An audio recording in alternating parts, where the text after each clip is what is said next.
Hey, in Chapter 8 of Gaijin Bar Tales, I get into Japanese Hanami parties, which are these drunken festivals in which people gather in large groups at night underneath the cherry trees, or sakura as they're called, and just get their craziness on. Specifically today, and in the book, I get into the strategy for mastering these parties. So why don't you have a listen as we enjoy the cherry blossoms and I get into my particular strategy regarding these blissful events. First of all, I will enjoy a galactic space dragon.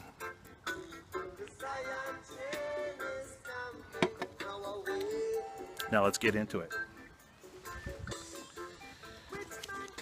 The key is getting to your designated party location early. Really early. Most parties start once everyone punches out of work and then get into full roaring gear by around 8 or 9 p.m. I usually arrived at noon. I quite literally stumbled upon my Hanami doctrine while walking through a cherry blossom park one day and nearly tripping over a guy who appeared to be acting as guardian of a huge blue tarp all by his lonesome. That's how I got the skinny on how these parties work and set in motion my master plan to become the monarch of Sakura Mayhem. The basic theory goes something like this. First, you head to your favorite local park. Most any park will suffice because the cherry trees tend to be clumped together, forming flower canopies in one or two main spots. We're talking dozens and dozens of trees. It really is stunning. That said, there are definitely parks that tend to get a little bit more boisterous than others, making them slightly more suitable for this strategy. You will need a large blue tarp,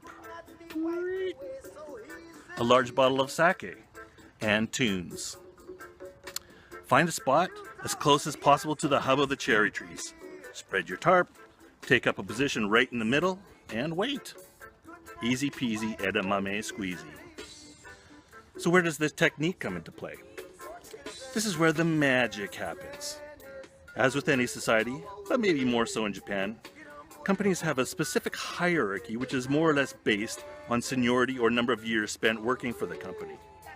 It's a given that those at the bottom of the proverbial totem pole, the newbies, as a matter of course, must cater to those above them, taking care of menial jobs such as pouring coffee, making copies, and, you guessed it, saving great party spots for the yearly office cherry blossom viewing party. These lowly rookies are my boys. As they enter the park and set up for the long wait ahead, I approach them one at a time, bottle of sake in hand, and after introducing myself, sit down for maybe 15 or 20 minutes of some friendly conversation and a couple shared drinks. Speaking of which,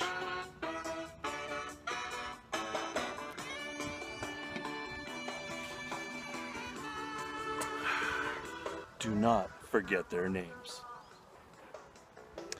This keeps me busy for a good 2 or 3 hours until my friends start to roll in and we enjoy our own party, which primarily consists of eating, drinking, talking, and oh yeah, taking in the flowers.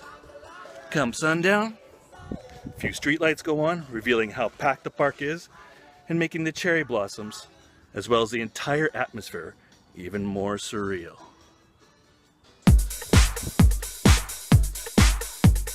And that's when it's time to kick the enchantment into high gear.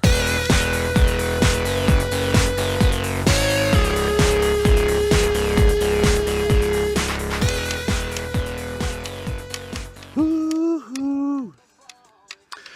So I locate my rookie buddy within the group next to us, yell out his name, and run over for a big drunken bear hug. Not only is he usually super happy that I remember him, and vice versa, but he gets props from his own crew for providing entertainment in the form of an elusive gaijin. Next thing I know, I'm being introduced around the horn, and people are pouring me drinks like it's going out of style.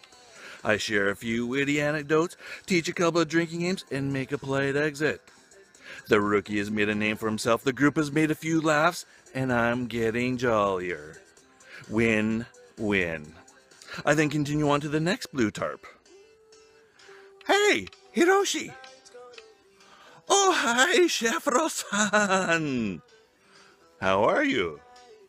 Fine. You like beer? As a matter of fact, I do. Anyway, you get the idea. By the end of the night, I know half the people in the park, have 2,000 business cards in my pocket, and am thoroughly inebriated. Abra-cadabra.